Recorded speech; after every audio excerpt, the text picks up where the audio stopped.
প্রায় 3টা বাজে ঘুম থেকে উঠেলো, উঠে হাতে হ্যান্ডক্যাপ লাগাইলো, হ্যান্ডক্যাপ লাগাইয়ে বললো কি তোর গণভবনের পিছিয়ে নিয়ে যাবো, তোর গণভবনের পিছিয়ে নিয়ে ক্রস ফায়ার হালাই। ছেলেরা মাঝে মাঝে কয়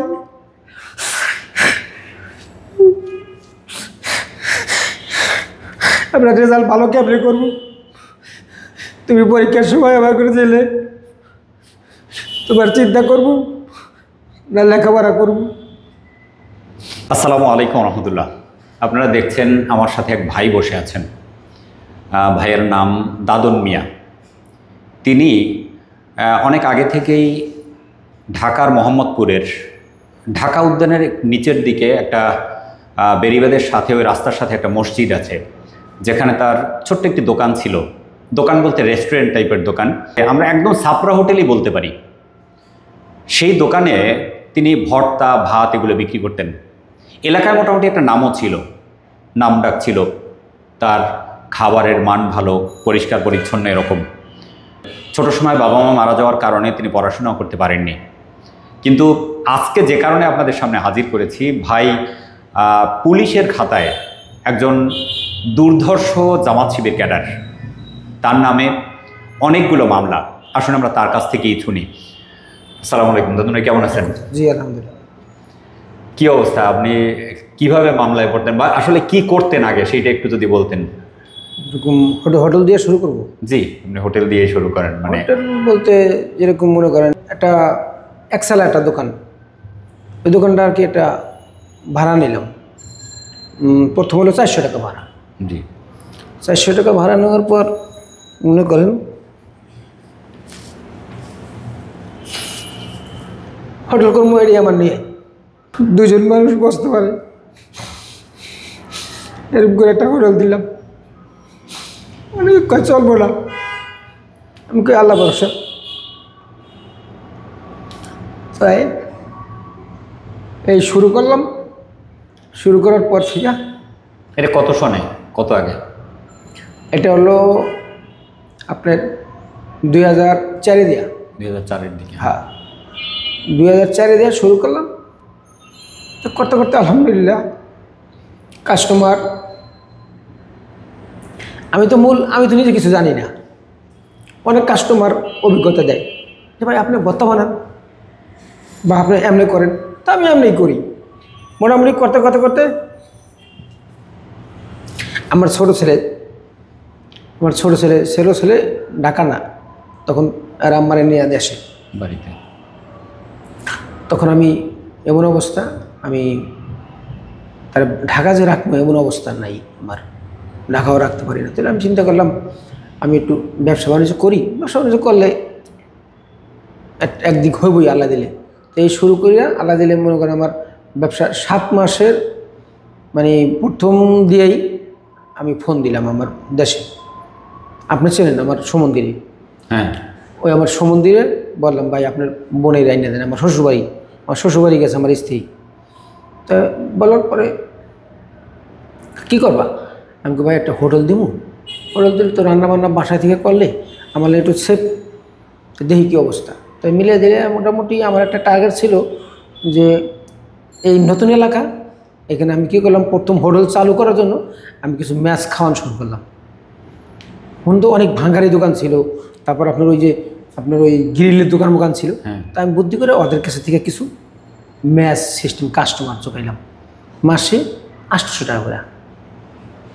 প্রিয় দর্শক, আমরা আসলে দাদন ভাই শুরু থেকে শুনতে চাই কারণ তার নামে অনেকগুলো মামলা এবং সে অনেক নির্যাতনের শিকার। এই বিষয়টা কেন এভাবে হলো, তার জীবনটা যদি আমরা না শুনি তাহলে আসলে বোঝা কঠিন হবে।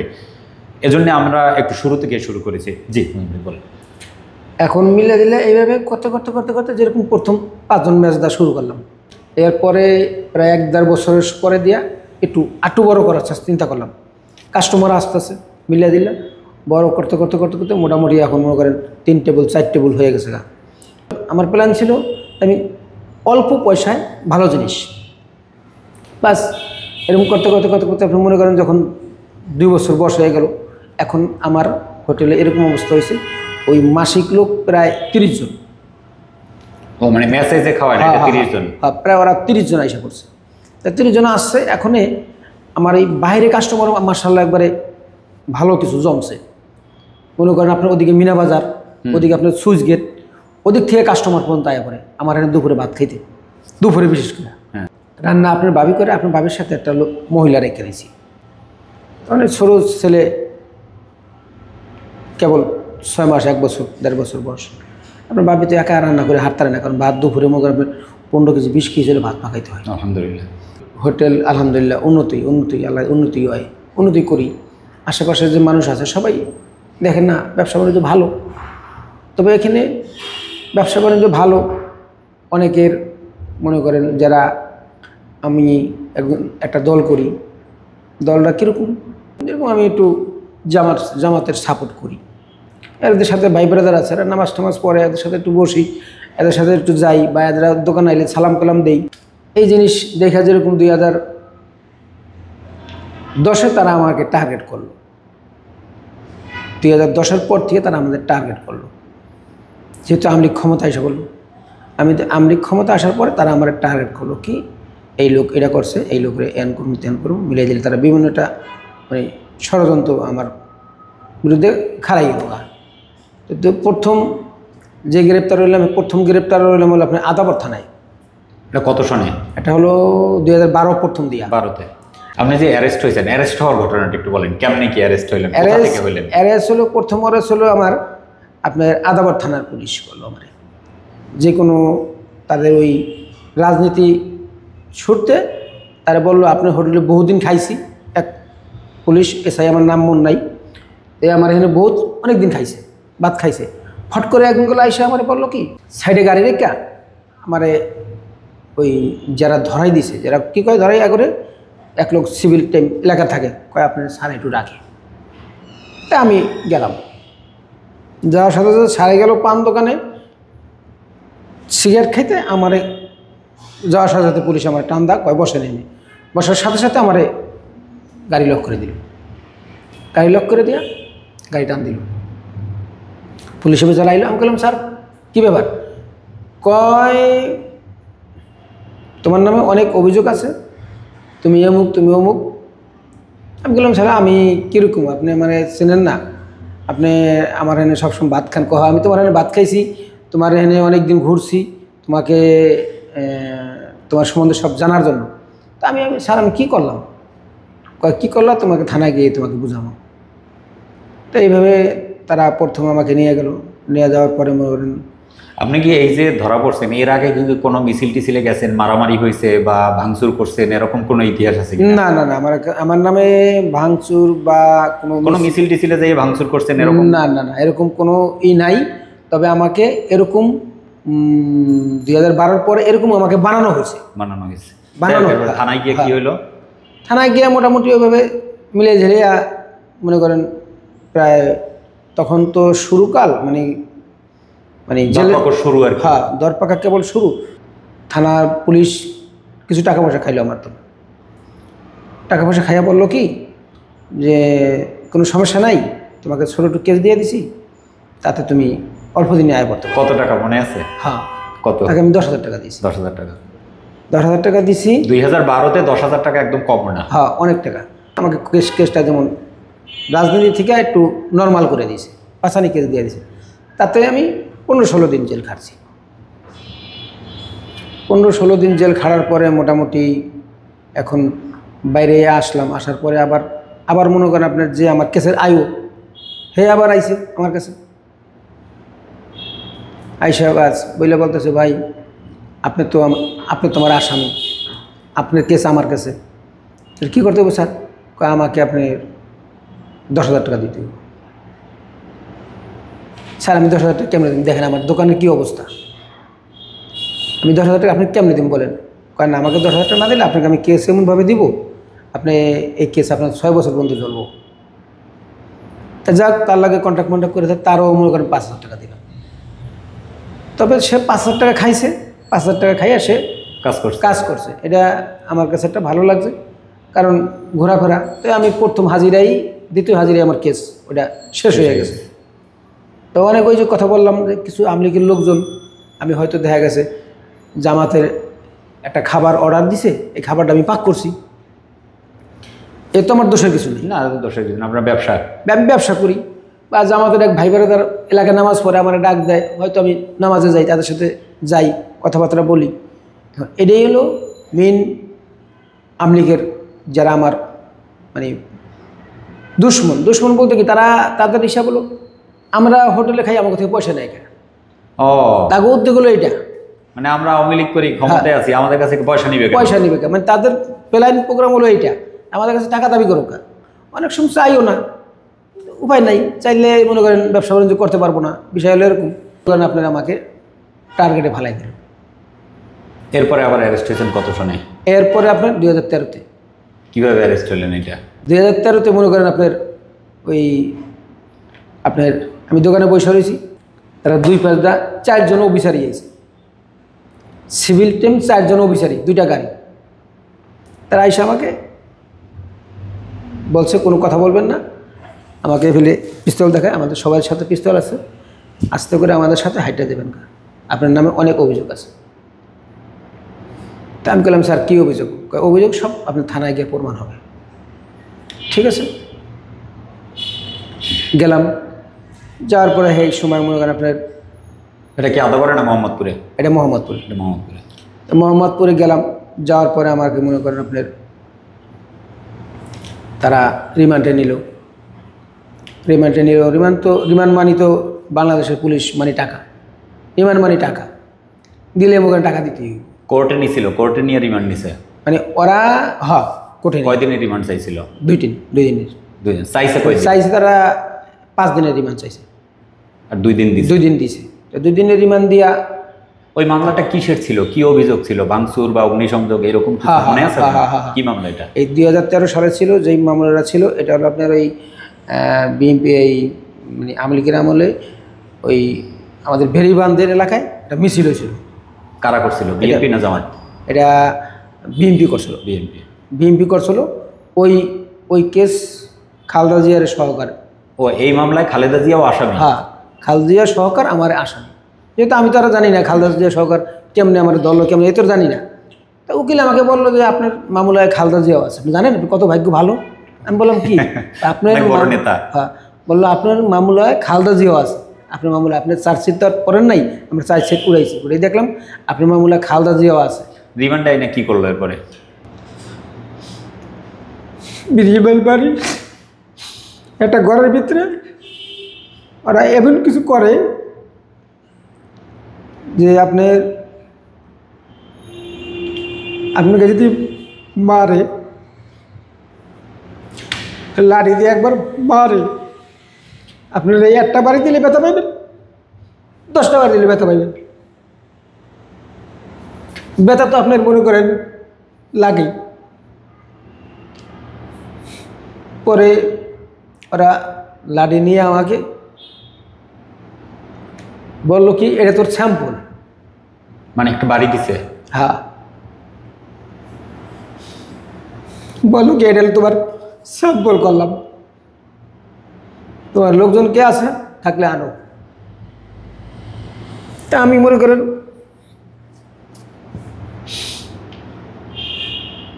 আমার শালারে ফোনের ব্যবস্থা করলাম, আমার শালায় ফোন দিল, দেওয়ার পর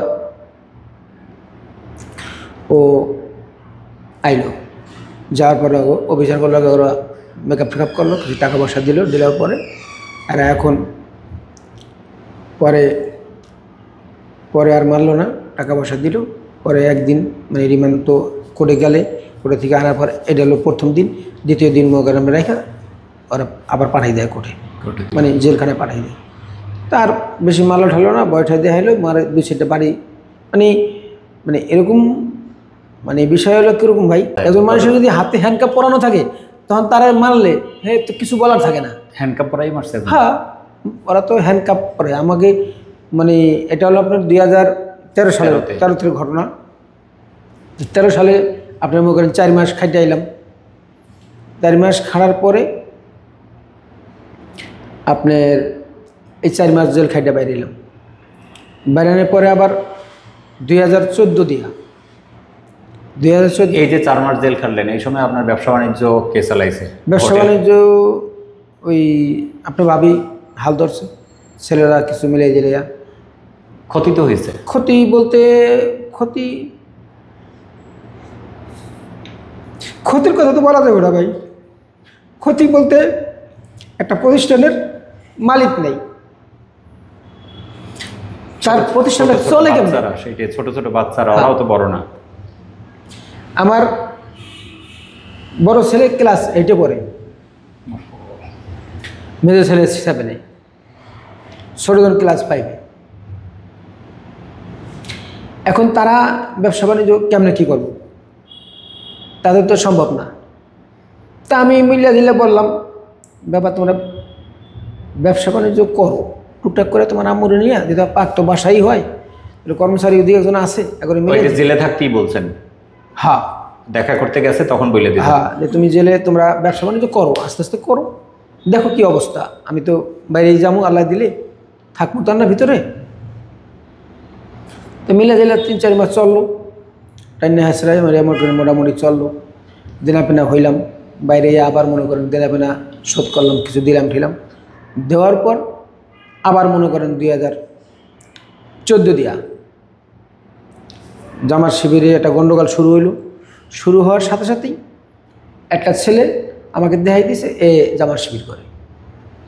এই কারণে ফট করে পুলিশ হয়ে আমাকে সহকার, আমার 2 জন কর্মচারী সহকার ধরে নিয়ে যায়। হ্যাঁ, এবং যারা আমার কর্মচারী, তা তোমার কর্মচারীদের কোনো দোষ ছিল না। একটা ছেলে বাড়ি এলো, পড়াশোনাও তো জানে না, এরা জামাত শিবির কি জিনিস বোঝেও না। এরা আপনার জেলখানায় ঢুকে আমরা ওই কোরআনের ক্লাস করছি, তারা ঠিকমতো পর্যন্ত আলহামদুলিল্লাহ পর্যন্ত ঠিকমতো করতে পারে না। এই লেভেলের তারা লোক পোলাফান মিলে দিলে এরকম তবে। তখন বলছে, থানায় গিয়া বলল যে স্যার এ নাইলে জামার শিবির করে, আমরা তো স্যার কিছু করি না, স্যার আমাকে কেন এখানে আনছেন আপনারা? আমরা একটু চাকরি করি, এর দোকানে চাকরি করি, একটু কাজ করে খাই, কাজের বিনিময়ে আমাকে 2 টাকা দেয়, এমনি তো আর দেয় না। সেটাই, তা আমাদের আপনি কি লেগে আনলেন? তো কল বেড়া তো দোকানে বেড়া ভত্তা বানাস, ভত্তা বেসোস, তোরা বেটা এখানে বম বানাস, বম রাস্তায় খোলা জায়গা বসে। হ্যাঁ, তোরা এখানে বম বানাস, তো এই অভিযোগ আছে, বম বানাস। ওইটা কি মামলায় দিয়েছিল? ওটা দিয়েছিল ভাঙচুর মামলা। ভাঙচুর মামলা দিয়েছিল। এরপরে কোর্টে নিল। হ্যাঁ, এরপরে কোর্টে নিল, 7 দিনের রিমান্ড ছিল। 3জনকে 7 দিনের রিমান্ড ছিল, 2 দিনের রিমান্ড মঞ্জুর হইল, এখনও টাকা পয়সা খাইল। ওই সময় কি গায়ে হাত তুলছে? হ্যাঁ, ওই সময় গাতে হাত তুলছে, ওই সময় আরও বেশি গায়ে হাত তুলছে। ওই সময় আবার আমি ওই যে দৌড়ে ভয়তে একটু পালাইছিলাম না, মানে একটু দৌড় দিয়েছিলাম না, ওই দৌড় দেওয়ার পরে তারা অনেক টর্চারিং করছে। দৌড় দিয়েছিলেন কি ধরা পড়ার আগে? ওই ভিতরে থানায় নেওয়ার পর মানে নাম লেখে নাই, ওখান থেকে দেখি যে নাই, পুলিশ নাই। তা আমি আস্তে আস্তে বাইতে পারি, ওই গেট পর্যন্ত আয়া পড়ছিলাম, দেখি যে পুলিশ নাই। পরে আমি মোহাম্মদপুর করে পরে আমি একটু দৌড়ে দিয়েছিলাম। তো ওই দৌড় দেওয়ার কারণে পুলিশ আমাকে একটু বেশি মারছে। এটা কি রিমান্ডে আনার পরে না আগে? রিমান্ডে আনার আগেই। আগে তখন আর কি গ্রেপ্তারের সময় বুঝতে পারি। তখন মারধর করলো ভালোই। মারধর করার পরে রাইতেবেলা তারা প্রায় 3টা বাজে ঘুম থেকে উঠে উঠে হাতে হ্যান্ডকাপ লাগাইলো। হ্যান্ডকাপ লাগাইয়ে বললো কি, তোর গণভবনের পিছিয়ে নিয়ে যাও, তোর গণভবনের পিছিয়ে নিয়ে ক্রস ফায়ার হালাই কথা বলতেছে, কে কে আছে তোর লগে বল, তোর লগে তুই হলো জামার শিবিরের নেতা, ঠিক আছে, কে কে আছে তুই বল।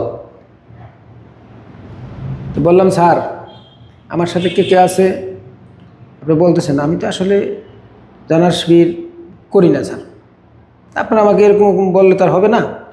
তা টপ করে আমি নিজের যান বাঁচার জন্য 10-12টা নাম আমি মুখস্থ করে দিলাম আন্দাজে। হ্যাঁ, অমুক অমুক অমুক অমুক অমুক, মানে আমার মনে যা আছে তাই, বুঝতে পারছি। এরকম কটা নাম আমি ঠাস ঠাস করে করে দিলাম। হ্যাঁ বুঝছি, তোর মানে তোর হবো না, তোর আমি সিস্টেম করতেছি। একয়া নিয়ে গেল সরাদি হাসপাতালে নিয়ে গেল। কারণ কি, ওই মারধর করছে। আর আমার এই যে আপনার এই ডাইন প্যানের চারিটা মারের সময়, এই বাড়ি দেওয়ার সময় চারিটা একবার উল্টে গেছিল গা, নখটা। হ্যাঁ, নখ ফুলে গেছে, অনেক যন্ত্রণা হইতেছে, মানে কথা বলতে পারি না। পরে ওই সেরাদ্দি হাসপাতালে নিয়ে, মানে ওরা হলো কী করবো, সেরাদ্দি হাসপাতালে নিয়ে ওরা ওই একটা লাগবো, একটা পিটিশন লাগবো, মানে কি কয় ওই কী কয় আপনার ওই ডাক্তারি রিপোর্ট আর কি, যে সুস্থ আছে, আরে আমরা করে চালান করলাম, মানে এটা জজরে দেখাইতে আর কি। তো ওখানে আমার গাড়ি থেকে নামানোর পরে হাতে তো হ্যান্ডকাপ, ও এখন ডাক্তারের রুমে যাইতে যাইতে আমাকে ও টর্চারিং শুরু করলো হসপিটালে বসে। হ্যাঁ, গেটে থেকে আমি নামতেছি, ওরা আমারে মানে যাইতে যাইতে মানে এরকম পিটাইলো যা আপনার মুখ দিয়ে কথা বলার মতো না। এটা শুধু খালি ওখান থেকে না, যখন ঘুমি থেকে উঠেছে থানায় থেকে শুরু হয়েছে, থানা থেকে শুরু হয়েছে একবারে ডাক্তারের রুম পর্যন্ত। পরে ডাক্তার ছিল না, ডাক্তার আর এক খান্তন আইয়া পরে বললো কী হয়েছে স্যার, বললো কি একটা আমাদের একটা লিখে দেন। পরে ডাক্তারে বলে এই লোক বম বানায়, এই কারণে আর আমরা ধরছি। পুলিশ বলতেছিল ডাক্তার, পুলিশের ডাক্তারে মানে অফিসারে বলতেছে। তা আমারে পুলিশ একদিকে গেছে গা, ডাক্তার জিজ্ঞেস আপনি এই বর্ষে আপনি বম বানাইতেছেন? আমি কি মেয়ে, আপনি যা করতেছে আপনি হেডা করেন, আমি বম বানাইছি, পুলিশ আপনি কইছে আর আপনি বিশ্বাস করলেন? আপনার কাম আপনি করেন মেয়ে, আপনি পুলিশে জিজ্ঞেস করছেন বম বানাইছেন, এই লোকে দেখছে, হে তো জিজ্ঞেস করতে পারেন নাই। ভালো বলছেন। হ্যাঁ, তা এই লোক আর কথা বলে নাই, কথা বলে আমার একটু ব্যান্ডেজ বুনিশ করে ঠেলে মিলা জ্বালিয়া 2টা ব্যথার ওষুধ দিয়া থিয়া দিল। তারপরে ও আমাকে এই পুলিশের গাড়িতে ওখান থেকে করার পর হাতে তো ব্যান্ডেজ মানে হ্যান্ডকাপ লাগানো, আবার ওড়ার সময় আবার ওর হাতে লাঠি আছে, এবং থানায় ঢোকার সময় এমন টর্চারিং করলো যে মানে ও যে একটা গরু যে পিটাইলে যেভাবে পিটায় ওইভাবে ওর মানে ওর বল দিয়েও আমাকে পিটাইল। ঠিক আছে, তাড়াতাড়ি 2-3 জনে পুলিশে ধরলো, স্যার আর মাইলেন না স্যার। পুলিশই এবার ফিরে এসে? হ্যাঁ, পুলিশই এত মারছে। স্যার আর মাইলেন না স্যার। ওকে হ্যান্ডকাপ খুলে দিয়ে তা আবার লকআপে ঢুকাইল। যাক, পরের দিন রিমান্ড শেষ হয়ে গেল, পরের দিন কোর্টে পাঠাইব, এই কোর্টে পাঠাইল। কোর্টে পাঠানোর পরে এইবারও খাটলাম আপনি মনে করেন 7 মাস। জেল খাটলে জেল তো আর একা খাটে না, পুরো পরিবার। কাশিমপুর একজন আসামি দেখতে গেলে তার সারাদিন জায়গা, আর জেলখানায় কেউ তো তার ফ্যামিলিটা চায় না যে আমার আব্বা জেলে গেছে, আমার আব্বা হলে কষ্ট করুক না, এটা ঠিক। আমার পিছে প্রতি মাসে 8,000-10,000 টাকা খরচ হইত। যাক, ছেলেরা মিলিয়ে দিলে দিত, ঠিক আছে। পরে লাস্টে ওই আপনার ভাবিরে বলতাম যে তুমি আইও, ছেলেরা যিনি না আয়, তুমি আইলে সকালবেলা কাজকর্ম সেরে বা সকালবেলা কাজকর্ম শেষ করে তুমি আইসা আমার একটু দেখে যাও, বা আমার মাঝে মাঝে একটু দেখে যাও, আমার তখন ভালো লাগে না, জেলখানার অবস্থা ভালো। তখন একে একে তখনই আমাকে 14টা কেস, ওরা ওই 11টা কেস দিল। মানে এই সময় 14তে ধরা পড়ছেন, তখন 11টা কেস দিচ্ছে। 11টা কেস দিল। সম্মানিত দর্শক, আপনারা ভাই যে বলতেছিলেন 2013-তে তার বড় ছেলে পরে হলো ক্লাস 8-এ, তার মানে হচ্ছে 2014-তে ক্লাস 9ম শ্রেণীতে পড়ে। তখনই তার বাবা জেলে থাকার কারণে তাদের সংসারের হাল ধরে, বাবার পিছনে 7-8 হাজার টাকা 10 হাজার টাকা মাসে খরচ করার চেষ্টা করে তারা, যাতে জেলখানায় কিছুটা হলেও বাবা ভালো থাকে। এই কারণে যাই হোক, আমরা সামনের দিকে আরেকটা আগাই। এই ঘটনা শুধুমাত্র বাংলাদেশে একজন দাদন ভাইয়ের না, এরকম হাজার হাজার দাদন ভাইয়েরা আছে যাদের কথাবার্তা হয়তো আমরা শুনতেও পারবো না, তারপরেও একজন দাদন ভাইয়ের মাধ্যমে কিছুটা হলেও শোনার চেষ্টা করছি। জি, এরপরে ছাড়া পাইলেন? সারা পাইলাম কইতেন, সারা তো পাইলাম না। সারা তো আজকে পাই, আজকে যাবি নয়, কালকে যাবি নয়, পরশু যাবি নয়, এরকম করতে করতে করতে ও, অনেকগুলো মামলা? হ্যাঁ, 11টা মামলা। 11টা মামলা। আগের আছে মনে করেন 3টা 4টা মিলাই জিলাইয়া, এখন মনে করেন 2টায় জামিন হয়, 4টায় জামিন হয়, 5টা জামিন হয়। সম্পূর্ণ জামিন না হলে তার বাড়িতে দিব না। তবে আলহামদুলিল্লাহ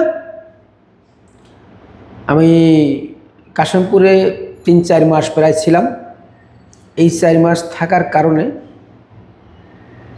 যেভাবে একটা মামলা দিছে, এইভাবে মামলা আস্তে আস্তে আল্লাহ শেষ হয়ে গেছে। এবং পুলিশরা যেদিন বাইরেই যাবো গা, সেদিন জেলার সাহেব আমার সামনে, আমার কারণ হয়তো সব তথ্য করা থাকে, জেলার সাহেব আমরা দেখে বলে যে আপনি কী ছিলেন, আপনার নামে 14টা-15টা মামলা। বললাম স্যার এই সরকার তো এমনি এমনি দিয়ে দিছে। কয় সরকারে খাইয়ে দিয়ে কোনো কাম আছে, আপনার নামে 14 মামলা। পরে পুলিশ তো মানে কন্ট্যাক্ট, কারণ এই সরকারের আমলে পুলিশ মানে কন্ট্যাক্ট। আমি এখন জামিন হয়ে গেছে, আমার 14টা-13টা মামলার সব জামিন হয়ে গেছে। আমি এখন আইসা পড়বো, এটাই স্বাভাবিক। এখন পুলিশের কথা হলো তোমাদের যাওয়ার সময় গেট সামলাই দেবো। টাকা? হ্যাঁ, গেট মানি টাকা, নাইলে তোমাদের আবার গ্রেপ্তার করবো। তো এখন আমরা বললাম যে স্যার এই 7 মাস 8 মাস জেল খাটলাম, আবার যদি আমাদের গ্রেপ্তার করে তাহলে আমাদের এই জামিন হয়ে লাভ হইল কি? তখন তারা তো ওই কথা, তারা কোনো লাভ নেই। তাদের কথা তাদের সাথে কন্ট্যাক্ট করতে হইব, কন্ট্যাক্ট না করলে আবার গ্রেপ্তার করব। তো মিলিয়ে জিলিয়ে দেখা গেছে, তখন তাদের সাথে কন্ট্যাক্ট করে আবার বাইরেতে হইল। কত দিছিলেন মনে আছে? তখনও প্রায় 8-10 হাজার টাকা। 8-10 হাজার টাকা তাদের দিয়া আমার আসামি, আমার জামিন হয়েছে, আমার জামিন হয়ে গেছে আগের দিন 12টায়, 2টার মানে সন্ধ্যার ভিতরে আমার কাগজ গেছে গা, আমার কাছে খবরও গেছে গা যে তুমি আগামীকাল বেরিয়ে যাবে গা। এখন ঘেটে আমার সম্বন্ধী এই ঘেটে যাইয়া আগের দিন যাইয়া এই পুলিশ অফিসারের সাথে কন্ট্যাক্ট করছে, তাকে যেমনি হোক তাকে আপনি আমার টাকা যাই নেন, তাকে আমার ছাড়তে হবে।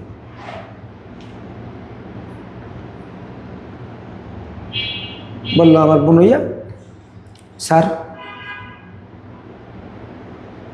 তার ব্যবসা বাণিজ্য নাই, পরে টাকা পয়সা দিয়েছে, আগে থেকে টাকা পয়সা দিয়েছে। দেওয়ার পর আমার লোকের আসামি সব সাইডে দেয়, আমাকে সাইড করে রাখছে। অনেক পুলিশ, থানার পুলিশ, আপনার এই থানায় গিয়া ওরা মানে জেলখানায় গিয়া পুলিশ যাইয়া ওরা খাতা দেখে দেখে পুলিশ কয়ে আসামি আমারে দিয়ে দেন।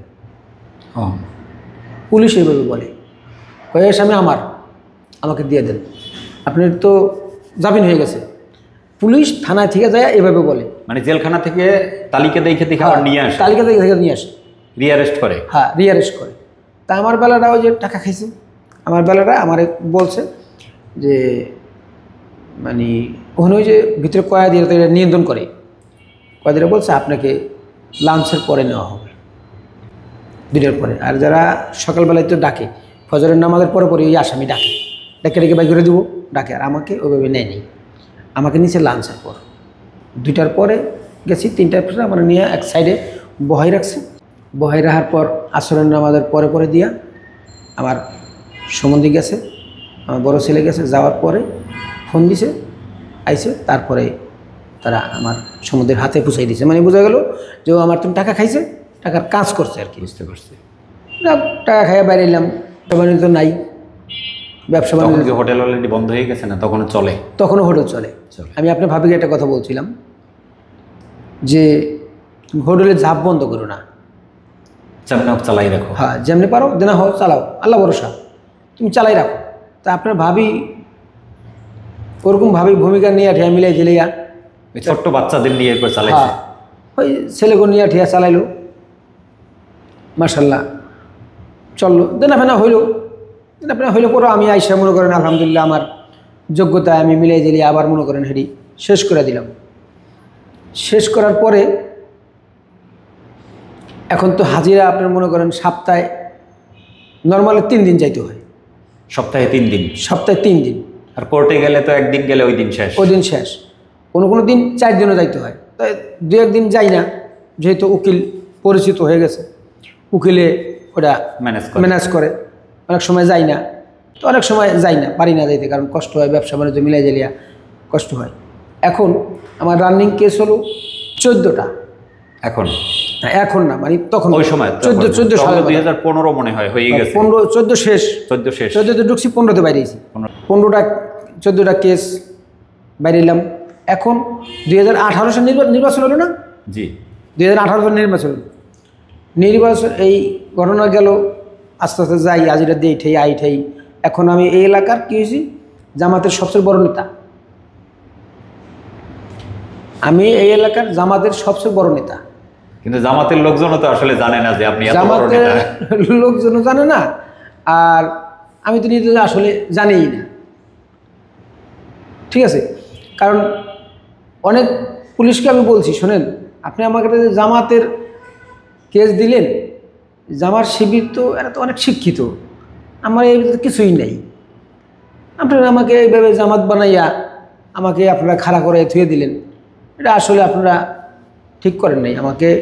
আমি একজন গরিব মানুষ, ব্যবসা বাণিজ্য করে খাই, এটা স্যার আপনারা আমার ঠিক করেন নাই। আমি আগাপর এক মহিলা ওসি ছিল, তারা বললাম, তো সে আমাকে ফোন করে দিয়ে মিলিয়ে ঝিলিয়ে সে বললো, না আপনার বিরুদ্ধে অনেক অভিযোগ আছে, আপনার বিরুদ্ধে এটা আছে ওইটা আছে, হ্যান আছে ত্যান আছে, অনেক কিছু শুনছি। আপনি মিটিং করেন, মিছিল করেন, আপনি গাড়ি ভাঙ্গেন, হ্যান করেন ত্যান করেন। আমি কই আপনি যদি আমাকে এরকম কোনো পান, তাহলে আমাকে আপনি যা সাজা দিবেন আমি মেনে নেব। তো মিলে জ্বালিয়ে হ্যাঁ যা করার কাম হে করলো, বাস। পরে তো এটা 15 সালে বাইরে গেলাম গা। এরপরে লাস্ট গ্রেপ্তার হইলাম 2018 সালে। 2018 সালে যখন গ্রেপ্তার হইলাম, তখন এই আবার মনে করেন এরকম। নির্বাচনের আগে না নির্বাচনের পরে? নির্বাচনের আগে। আগে। কোনো জামিনে কোনো পাত্তাই নেই, কাগজ ফালাই দেয়। তাদের এটা কী করা যাবে, কিছু কোনো আশা করা যায় না। তাই আমরা ওইভাবেই জেল খাটতেছি, খাইতেছি, করতেছি, কী করবো। এরপরে কতদিন ছিলেন? ওই 2018-তে কতদিন ছিলেন? এখানেও প্রায় 4 মাস। 4 মাস। হ্যাঁ। 18-তেই বেরোইছিলেন? হ্যাঁ 18তে বেরিয়েছিলাম। এরপরে প্রথম দিয়ে ঢুকছি না, মানে 18তে বেরিয়েছি। ওইটা কি মামলা ছিল মনে আছে? ওইটা ওই ভাঙচুরের মামলা। ভাঙচুর মামলা। হ্যাঁ। এরপরে বের হইয়া এরপরে বাইরে তো এখন তো মনে করেন আপনার এমন এখানে বাইরে ভিতরে গ্রেপ্তার হওয়ার সাথে সাথেই আমি দোকান ছেড়ে দিব এখন। তখন দোকান ছেড়ে দিচ্ছেন? হ্যাঁ, তখন দোকান আমি মনে করেন আমার যা ছিল, হান্ডি পাতিল ইত্যাদি মিত্যাদি যা ছিল, পুরো দোকান বিক্রি করে দিছি। মানে ভাঙ্গার হিসাবে যেরকম আমি মনে করেন দোকানটা আলহামদুলিল্লাহ দোকানটা সাজাইছি। এক লগে মনে করেন 3 লক্ষ টাকা দিয়ে আপনি মনে করেন মোটামুটি দোকান সাজাইছি, ভালো করছি। এখন এই দোকান আমি ভাঙ্গারি হিসাবে 60,000 টাকা বিক্রি করে দিলাম। হাড়ি পাতিল সব সব। হাড়ি পাতিল ছিল কত টাকার? হাড়ি পাতিল তো অনেক ছিল ভাই। কীরকম হবে হাড়ি পাতিল? প্রায় আমার 10-12টা হাড়ি পাতিল ছিল। ঠিক আছে। দাম কেমন হবে এগুলোর? 40-50 হাজার টাকা তো হবেই নর্মালে আর কি। মানে টোটাল হয়তো বা 4 লাখ টাকার জিনিস আপনি 60,000 টাকায় বিক্রি করবেন? হ্যাঁ। 4 লাখ হবে না আরও বেশি? না, 4 লাখ টাকাই হবে। তা ওরি আপনার যদি মনে করেন আপনি ওরি যদি আপনি নিজে বানাইয়া কিনতে যান, নগদ করতে যান, তাহলে আপনি 4 লাখ 5 লাখ টাকা পারবেন না। আমি আস্তে আস্তে করছি, ধীরে ধীরে করছি। মাত্র 60,000 টাকায় বিক্রি করে দিলেন সব? আমি 60,000 টাকা। তারপরে আপনার সংসার কীরকম চললো তাহলে? 60,000 টাকা বিক্রি করার পরে এখন মনে করেন ওই 18 সালে মনে করেন আপনার বড় ছেলে 17তে না 15তে মনে হয় বড় ছেলে পরীক্ষা দিল, মেট্রিক পরীক্ষা দিল। 15তে পরীক্ষা দিল। যখন আমার বড় ছেলে পরীক্ষা দিছে মেট্রিক পরীক্ষা, তখন আমি জেলে।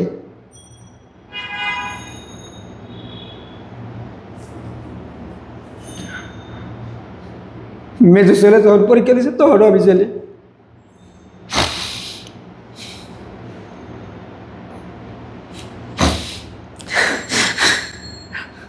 ছেলেরা মাঝে মাঝে কয়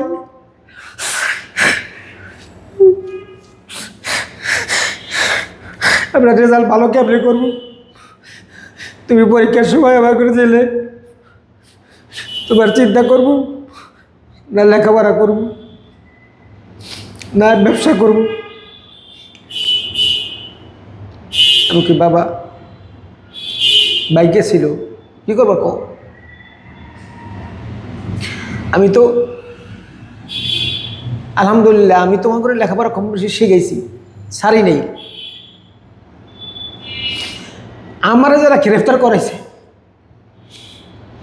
ওরা কত দিয়ে আমারও বলে হলে অবস্থা হয়, ওরা ভাতও পাইব না।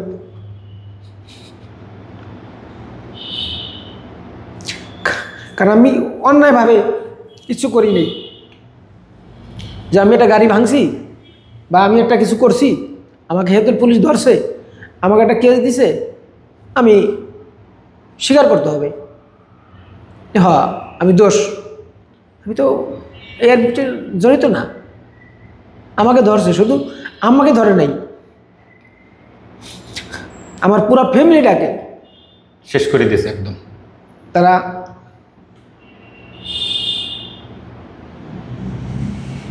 তাদের সাথে তাদের সামনে আমি কাঁদতাম না।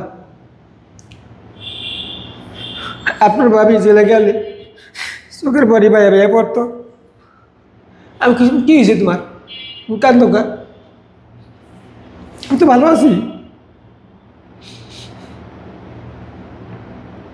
কারণ আমি যদি কাঁদতাম তো তারা তো ঠিক থাকতে পারতো না। আমি ভিতরে যত কষ্টই থাকতাম তাদের বলতাম না আমি ভালো আছি, তোমরা আমাকে আমার টেনশন করো না, তোমরা কাজকর্ম করো। ছেলে মনে করেন মেট্রিক পরীক্ষার লগে লগে তারা ব্যবসা করে প্লাস পড়াশোনা করে আবার বাইরেও কাজ করে, কারণ সংসার তো বাঁচাইতে হবে। কারণ দোকান ভাড়া আমার তখনই 18,000 টাকা দোকান ভাড়া, কর্মচারী আছে মিলাই জেলিয়া। মেজর ছেলে মনে করেন সকালবেলা ভোরে ফজরের নামাজ পড়ে সে কী করতো, সে পেপার দিতে যেত। সকালবেলা পেপার দিত বাসায় বাসায়? হ্যাঁ বাসায় দিত, তখন পেপার দিলে মনে করেন ওই 1,000-1,200 টাকা পাইতো। 18তে ছাড়া পাইলেন হলো 4 মাস পরে। হ্যাঁ তখন তো দোকান টোকান বন্ধ একদম, তখন দোকান আর নাই।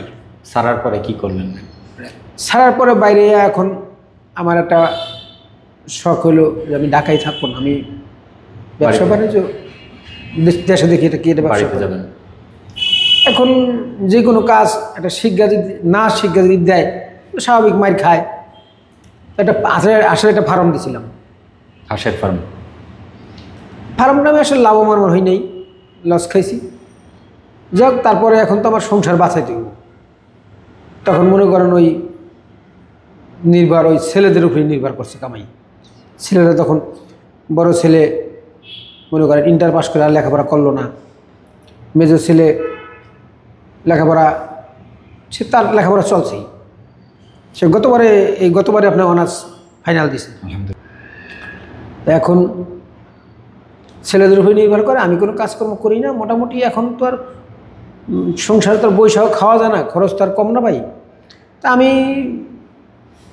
একটা হোটেলে চাকরি নিলাম। এটা কোথায়? আপনি মনে করেন বসিলার দিকে একটা হোটেলে চাকরি নিলাম। কারণ এদিকে তো মানে মানুষের সামনে তো কিছু করা যায় না, কারণ আর তো ভালো না, পাইলে আমাকে আবার ধরাই দিব।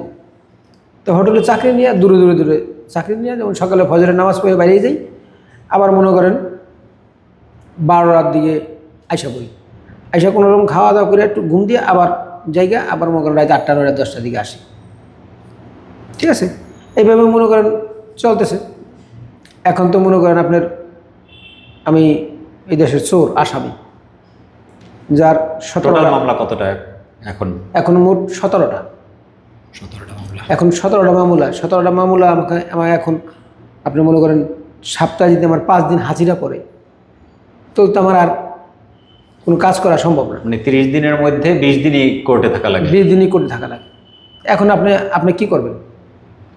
ব্যবসা করতে কে চাকরি দিবে, কে ব্যবসা? হ্যাঁ, কে আমাকে ব্যবসায় দিবে? এখানে চাকরি নিলাম, সেও আমাকে বলল, একদিন বইলাই দিল যে আপনি সপ্তাহে 3 দিন কেমনে ছুটি দিন। এক পর্যায়ে লাস্টে কাম আমার ছাড়িয়ে দিতে হয়েছে, কারণ হাজিরা দিতে হইব, কারণ চাকরি কেমনে করবো, মিলে দিলে এইভাবে আর কি চললো। এখন তো লাস্টে তো মনে করেন আপনার এই 2000 নির্বাচন হলো 23-এ 2022 সালে তো মনে করেন আপনার আমি জায়গায় ত্যাগ করে নিলাম, কোন দিয়ে বাসা বাড়ি একবার সব কিছু ছাড়িয়ে দিয়া আইসা বললাম এদিকে। এখন কি করতেছেন? এখন আলহামদুলিল্লাহ, এখন আপনাকে দোয়া আলহামদুলিল্লাহ একটা ব্যবসা করতেছি। আমি আমার ফুড পান্ডার একটা ব্যবসা করি, এবং আমার ফুড পান্ডায় একটা অ্যাডভার্টাইজও আছে। অ্যাডভার্টাইজটা আমি নেই, আমার ফ্যামিলি আমি ছাড়া সবাই আছে, কারণ যেহেতু আমি আসামি, এই কারণে ছেলে আমাদের আলাদা রেখে দিয়েছে। ফুড পান্ডা পেয়েছে ঢুকলেই মোল্লাপত্তা হাউস চার্জ দিলেই আপনি বাইরে যাবেন। যাই হোক, সম্মানিত ভাইয়েরা, আপনারা দেখলেন দাদন ভাইয়ের কথা আর শোনার কিছু নেই। আমি মূলত দাদন ভাইয়ের কাছে কথাগুলো শোনার জন্য এই কারণে চেষ্টা করলাম, আজকের দিনে 5 তারিখের পরে এসে কিছু ভাইয়েরা, কিছু লোকজন এখনও বিগত দিনের এই যে ক্ষতগুলো, এগুলো হয়তো ভুলেই গেছে এরকম মনে হচ্ছে। তারা বলার চেষ্টা করছে যে এখন কি হচ্ছে, কিন্তু আসলে গেল 17টা বছরে, 16-17 বছরে, বা দাদন ভাইয়ের সেই 2012 থেকে যদি আমরা ধরি, সেই থেকে এখন পর্যন্ত 12 বছরে বা এক যুগে এরকম করে তিল করে কতগুলো পরিবার নষ্ট করে দেওয়া হয়েছে, এটা আমরা চিন্তাও করতে পারবো না। এই হিসাবও হয়তো বা জামাতের কাছে বলেন, বিএনপির কাছে বলেন, হেফাজতের কাছে বলেন, বা অন্যান্য দলের কাছে পুরো হিসেবও হয়তো একবার নেই। মানুষকে গুলি করে মেরে ফেলা হয়, মানুষ সামলিয়ে ওঠে, কিন্তু এরকম ওনার মতো একজন মানুষ বারবার জেল খাটা, তার শখের ছোট্ট একটা ব্যবসা প্রতিষ্ঠান সেটা তছনছ করে দেওয়া, এমনকি কষ্ট করে যে হাঁড়ি পাতিল পর্যন্ত তিনি কিনেছিলেন ধীরে করে, এগুলো স্বপ্ন ছিল প্রত্যেকটা, সেই স্বপ্নগুলো সব চুরমার হয়ে গেছে।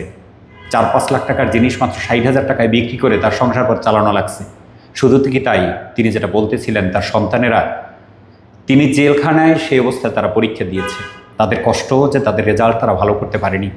8-এ পড়া, 9-এ পড়া সন্তানেরা, 10-এ পড়া সন্তানেরা তারা ব্যবসা পরিচালনা করে, সকালে পেপার দেয়, তারপরে আবার বাবার চিন্তা করে, এরপর আবার পরীক্ষা দেয়।